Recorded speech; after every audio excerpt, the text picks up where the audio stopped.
we're now joined by political analyst, Dr. Levy Ndou. Thanks so much for joining us. It's always good to talk to you. Last time we spoke, the story was unfolding. It continues to. What's your take on today's events? Some say perhaps predictable that the ANC is rallying behind their leader. Evening, Peter. Evening to the viewers at home. It's quite predictable.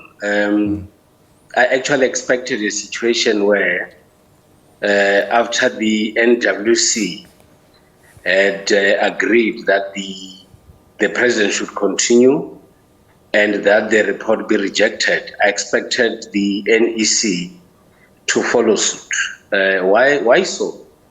The ANC would not have loved a situation where their leader would actually be subjected to this kind of processes, and especially being handled or spearheaded by the opposition. Number two, the ANC has a good track record of always ensuring that when their leaders are facing a situation similar to this one, they would actually come out and rally behind their leader.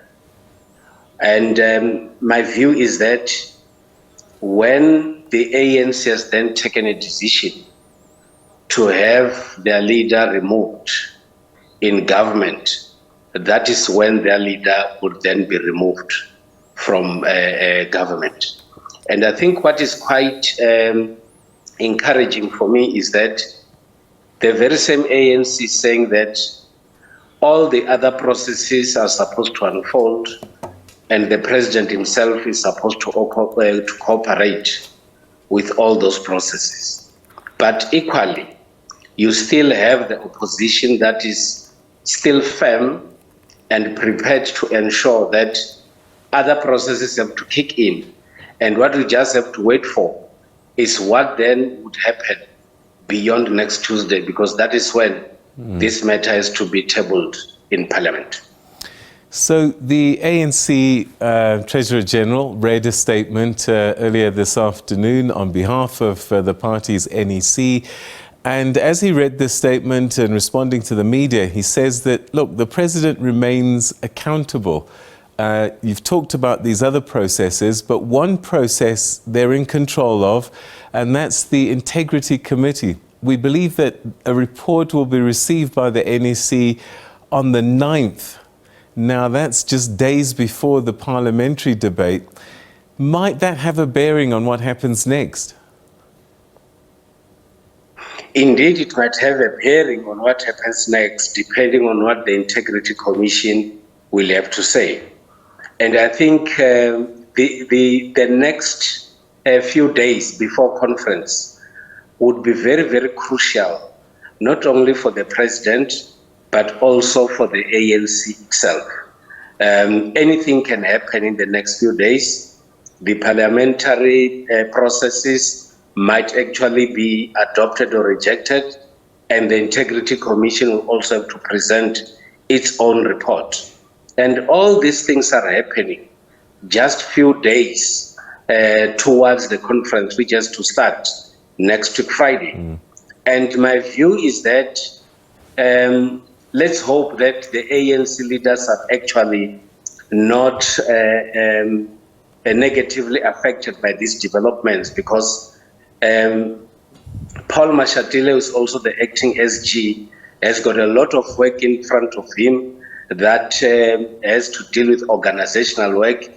The president, who is actually facing all these issues, still has to present his report at the conference. So if anything happens that negatively affects him, let's say from the Integrity Commission, it might also have an impact on the conference itself, because he has a huge role to play at the conference, that of actually presenting his own report. And what it therefore means to all of us is that this December, we're going to be kept quite very busy by the ANC politics, because before their conference, a lot of their developments would have actually taken place. I'm going to harp on a little bit on this Integrity Committee report because it is their report, the organization's own report. And I guess a lot of questions about their independence and their integrity will flow from their findings. And might their report be enough to resolve the whole situation even before all of the other processes?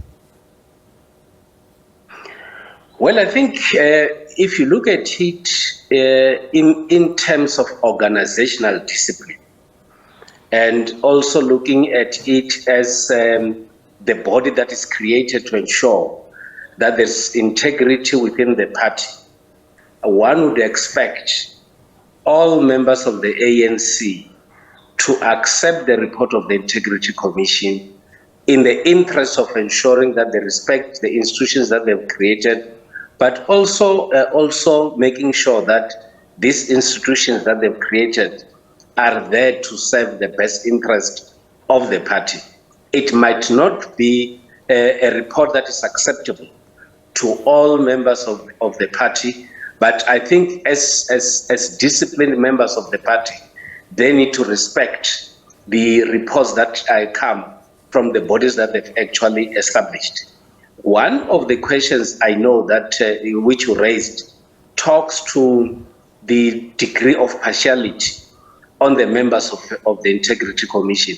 I think that is one area that members of the ANC and the public at large should avoid venturing into, because I don't think this is the question we should start raising now, because this is the body that has been established for some time, and I know that there are some members who have had issues with the recommendations of the Integrity Commission.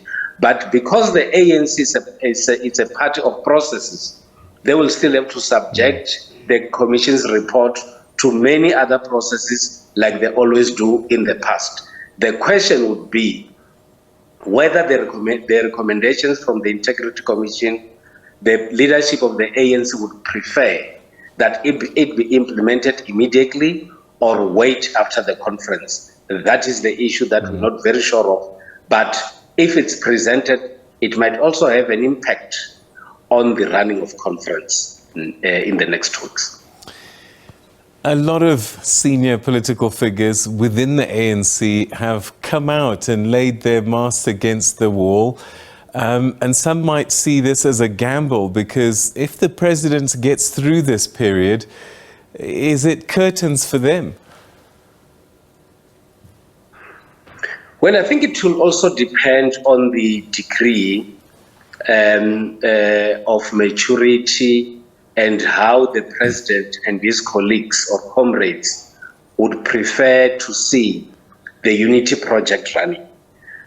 My view is that the entire leadership of the ANC should be blamed for not having made better efforts in ensuring that the ANC is united post-2017 conference. The mandate given to this leadership was to ensure that they unite the party and do away with factionalism. And unfortunately, we're seeing factions being quite entrenched. And I know that there are some within the structures of the ANC who are quite frightened about post-Nasrec, that if the conference takes a particular direction, they might actually have to leave politics for other careers because they might not be accommodated back. But I think in the interest of the ANC, whoever is given the responsibility to lead the party should not abandon the unity project. It is a process, that is what they keep on saying in the ANC. It might take time, but if they want the ANC to be strong and united, that is the project that the leadership of the ANC that is elected should actually continue and pursue.